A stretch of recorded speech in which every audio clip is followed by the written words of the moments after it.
इंदौर के भारतीय जनता पार्टी कार्यालय में वीर बाल दिवस पर प्रधानमंत्री नरेंद्र मोदी के निर्देशानुसार सुखमनी साहिब का पाठ और लंगर का आयोजन किया गया। पटियाला से आए कीर्तन दल ने गुरुवाणी का गायन कर कार्यक्रम को आध्यात्मिक वातावरण से भर दिया। आयोजन में मुख्य अतिथि के रूप में शामिल पूर्व केंद्रीय मंत्री मीनाक्षी लेखी और प्रदेश की कैबिनेट मंत्री कैलाश विजयवर्गीय ने गुरु गोविंद सिंह के चारों साहिबजादों के अद्वितीय बलिदान का उल्लेख करते हुए श्रद्धांजलि अर्पित की।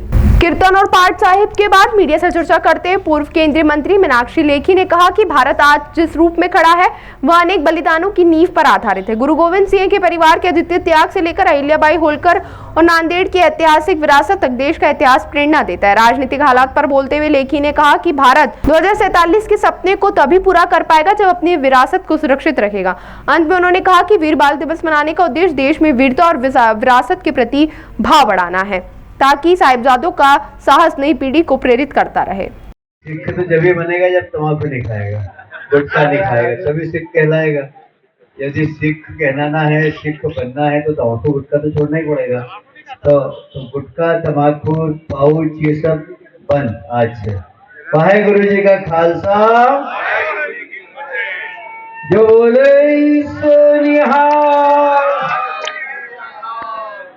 मैं ज्यादा लंबा भाषण नहीं दूंगा, हमारे बीच में देखिए, मैं तो इसको चाहे वो अंबेडकर जी की लिखी हुई किताब है Pakistan, reasons for Pakistan and making of Pakistan, 1945 में उन्होंने लिखी थी ये किताब। मुझे ठीक टाइटल याद नहीं है, लेकिन उन्होंने पक्ष विपक्ष और ये सब लिखा था और वो सब उस समय उन्होंने ये जानकारी दी कि कारण क्या थे। वो कारण तो पहले से थे।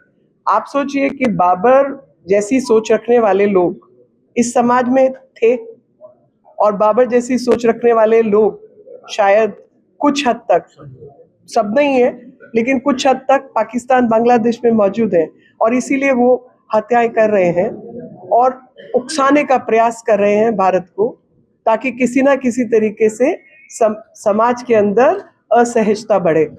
तो हमें हर चीज का ध्यान रखते हुए अपना जो किरत है, जो कर्म है, वो करना है ताकि देश विखंडित ना हो और देश एकजुट रहे, लेकिन आक्रांताओं के प्रति कोई सौहार्द भी नहीं होगा।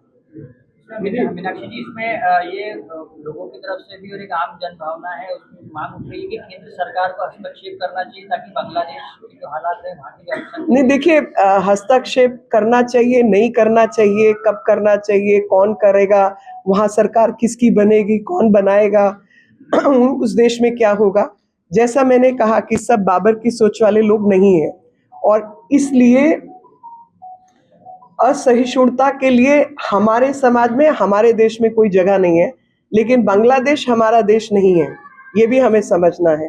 अपने देश के अंदर दूसरे की किल्लत अपने देश में नहीं लेके आनी है, इस बात का भी ध्यान रखना है। तो हर चीज को ध्यान रखते हुए मुझे जो जानकारी केंद्र सरकार के पास है वो मेरे पास नहीं है और हर चीज को सामने रखते हुए ही जो निर्णय होंगे वो कर रहे होंगे, ऐसा मैं मानती हूँ। एक उदाहरण जरूर आपको देना चाहती हूँ, शायद आज समय नहीं है, लेकिन एक उदाहरण जो कि व्यक्तिगत उदाहरण नहीं है, जहां वजीर खान ने इन कोमल आयु के बालकों को दीवार में चिनवाकर गर्दन अलग करने का कार्य किया था, वहीं पर मलेरकोटला के नवाब ने उसकी खिलाफत भी की थी। तो ऐसा हर समाज के अंदर अच्छे और बुराई लोग होते हैं, अच्छाई बढ़े, बुराई समाप्त हो, इसकी हमें कामना करनी चाहिए। कर्नाटक